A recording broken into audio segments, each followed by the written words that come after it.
Hello hi friends, welcome back to our channel. ఈరోజు మనము దొండకాయ టమాటా కూర ఎలా చేయాలో చూపెడతారండి ఫ్రెండ్స్. ఓకేనా? మన వీడియో ఫస్ట్ టైం చూసినట్లయితే వీడియో మొత్తం చూడండి. ఓకేనా?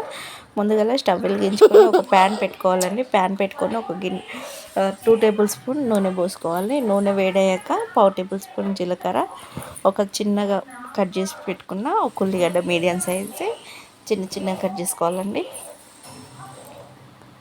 ఉల్లిగడ్డలు వేసుకున్నాక ఒక 2-3 నిమిషాలు వీటిని ఉడకనివ్వాలండి. ఉడికినాక 2-3 పచ్చిమిరపకాయలు వేసి వాటిని 2 నిమిషాల పాటు ఉడికాక 1/2 టేబుల్ స్పూన్ అల్లం వెల్లుల్లి పేస్ట్, 1/2 టేబుల్ స్పూన్ పసుపు వేసుకొని కలుపుకోవాలి. ఇలా కలుపుకున్నాక చూడండి, ఇలా కలుపుకున్నాక మనము సన్నగా పొడుగ్గా కట్ చేసి పెట్టుకున్న దొండకాయ అండి, ఇది పెన్సిల్ దొండకాయ అంటారు. పెన్సిల్ దొండకాయను ఇందులో వేసి కలుపుకొని ఒక రుచికి సరిపడి ఉప్పు వేసుకోవాలండి. రుచికి సరిపడు ఉప్పు వేసుకొని కలుపుకొని మూత పెట్టుకోవాలి. ఓకేనా? ఇప్పుడు మూత తీసి మధ్యలో కలుపుతూ ఉండాలండి. దొండకాయ మంచిగా వేగాక ఇంకా 2 లేదా 3 టమాటాలు చిన్నగా కట్ చేసుకొని వేసుకొని కలుపుకోవాలండి.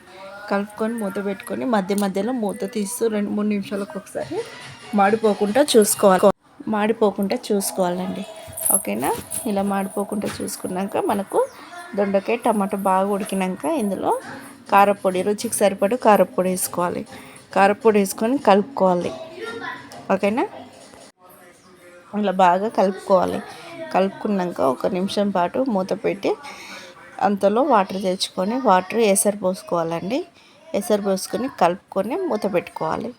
ఇలా కలిపి మూత పెట్టుకున్నాక 2-3 నిమిషాలు లేకపోతే 5 నిమిషాలు చిన్న మంట మీద